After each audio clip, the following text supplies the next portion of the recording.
Olá pessoal, tudo bem? Hoje nós vamos trabalharmos com uma aula de História do nono ano. Brasil, República no início do século XX.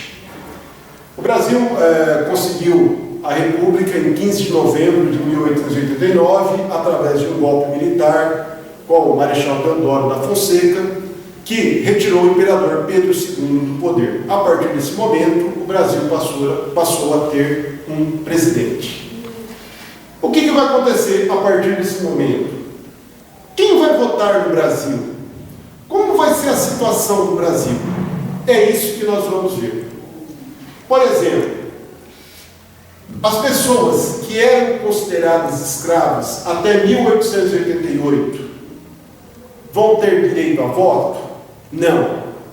Quem vai ter direito a voto? As mulheres vão ter direito a voto? Não.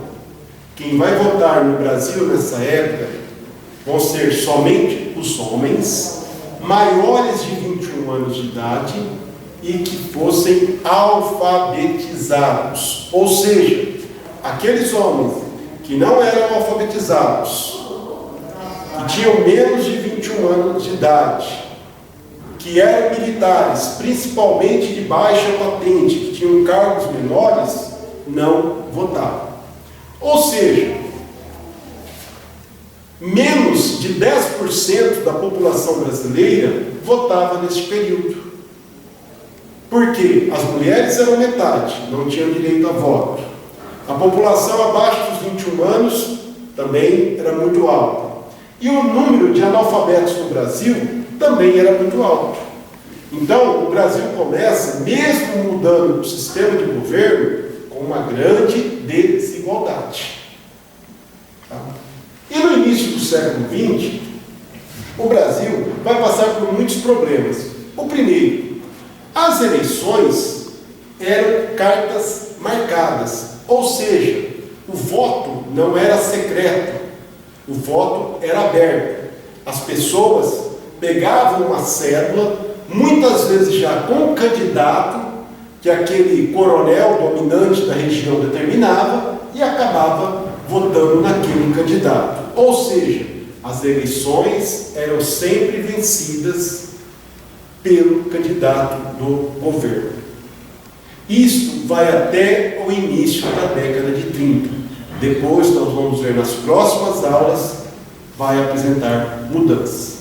E no início do século XX, também algumas revoltas vão acontecer no Brasil. Por exemplo, como a revolta da vacina no Rio de Janeiro em 1904. Por quê? O Rio de Janeiro era uma cidade que queria se modernizar, tinha muitos cortiços e a prefeitura acabava fazendo a demolição dessas áreas. Não tinha água encanada, não tinha esgoto e tinha muitas doenças nessa época, como a malária, a febre amarela. E um grande médico, um sanitarista chamado Oswaldo Cruz, deu início a um projeto para controlar essa epidemia no Rio de Janeiro. E as pessoas, na época, não entendiam que tomar a vacina iria curar. E muitas pessoas acabavam se revoltando. Tá? Houve muitas revoltas nesse período de pessoas que não queriam tomar a vacina por medo ou por própria ignorância. Também no início do século XX, outra revolta que ocorreu no Rio de Janeiro foi a chamada Revolta da Chibata, que aconteceu na Marinha.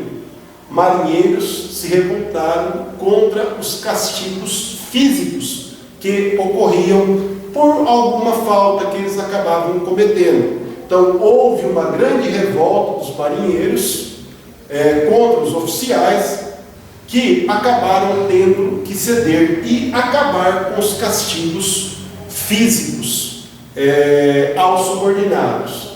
Tanto a revolta da vacina como a revolta da chibata vai ter muita repercussão na cidade do Rio de Janeiro, que na época era a capital do Brasil. Tudo bem? Até a próxima aula.